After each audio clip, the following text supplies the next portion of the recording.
Sana naman makapunta tayo sa bayan bukas para makapamili tayo ng gamit para sa bahay. Bukas na daw kasi yung grocery doon eh. Sure. So I'll just pick you up tomorrow. Okay. Yes, of course.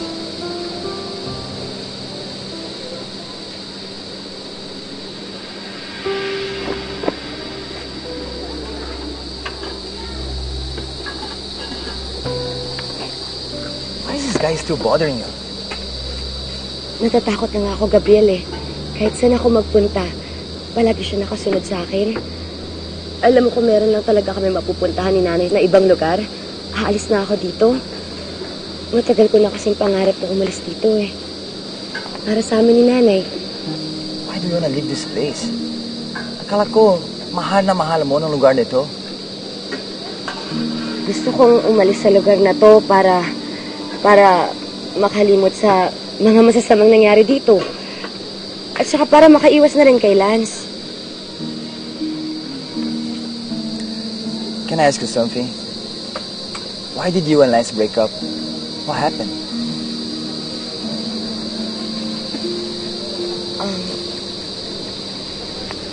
Niloko niya kasi ako eh. Pinagpalit niya ako sa iba. Pareho pala tayo. I actually lost my girlfriend to my best friend. He cheated on me. Really. That's why I'm like, ayoko talaga yung mga maloloko, yung mga at sinungaling.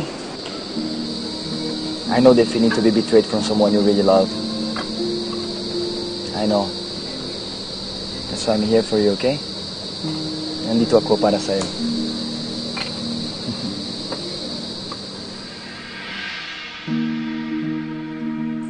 Han, salamat at sinamahan mo ako ngayon, ha?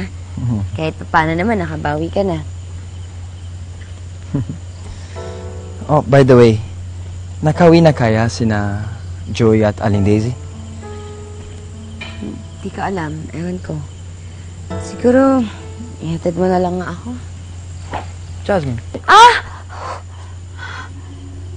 Ano nangyari dito?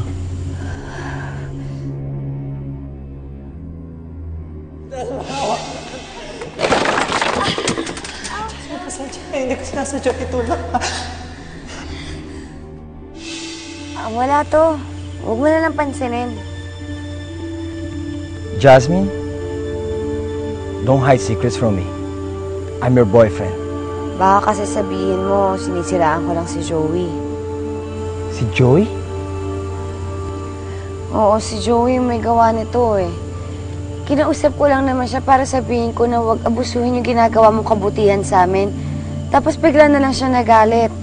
Ayan, nasaktan niya tuloy ako. Si Joey did this to you? No, I can't believe it. Hindi naman magagawa ni Joey yon. Nagawa na nga niya eh. Gabriel, natatakot ako sa kanya. Kaya nga hindi ko na sinabi sa'yo to kasi ayoko nang lumaki. Pasensya mo na lang yung pinsan ko, ha? Ayoko kasing inaabuso ka niya eh. Ayokong abusuhin ka ng kahit sino sa amin.